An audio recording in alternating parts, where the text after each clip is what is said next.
කම්මට සිවිලිම රටට ව්‍යවසායකයන් දහසක් එක්වෙමු එක්ව ජීවිතය දෙනමු. මේ ඉන්නේ කුමාර අතපත්තු මහත්තයා. ඔහු යුද හමුදාවෙන් විශ්‍රාම අරගෙන සිවිලිම ව්‍යාපාර ජාලයට එකතු වෙලා දැන් මුළු ගල්ගමුව ප්‍රදේශයේම ජයගත්ත ව්‍යාපාරකයෙක්.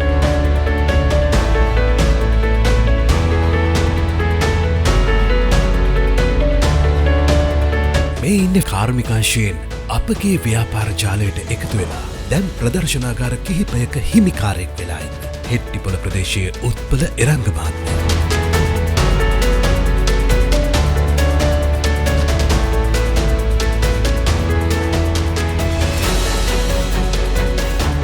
මේ ඉන්නේ ව්‍යාපාර කළමනාකරණය පිළිබඳ උපාධයක් කරන් රැකියාවක් කරමින් ඉඳලා සිවිලිම ප්‍රදර්ශනාගාර ජාලයට එකතු වෙලා අති සාර්ථක ව්‍යාපාරිකයෙක් වෙච්ච කුරුණෑගල ධනුෂ්ක විරාජ මහත්මයාගේ ස්ථානයේ. මෙයා ගැන නොකිව්වොත් ලොකු අඩුවක්. මෙන්න මෙයා උපාධිධාරී ගුරුවරයෙකු විදිහට සිවිලිම ප්‍රදර්ශනාගාර ජාලය හා එකතු වෙලා ප්‍රදර්ශනාගාර කිහිපයකම හිමිකරුවෙක් විදිහට ජීවිතය ජයගත් එකවැරටිය රන්දික අනෝජ මහත්මයා තවත් දිරිය තරුණයෙක්.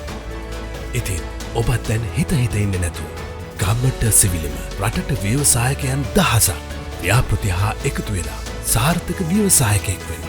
දැන් මම කතා කරන්න ජීවිතේ ජයගන්න අංකය 07 2200 එක්වෙමු එක්ව නැගිටිමු ව්‍යවසායකත්වයෙන් ජීවිතේ ජයගමු.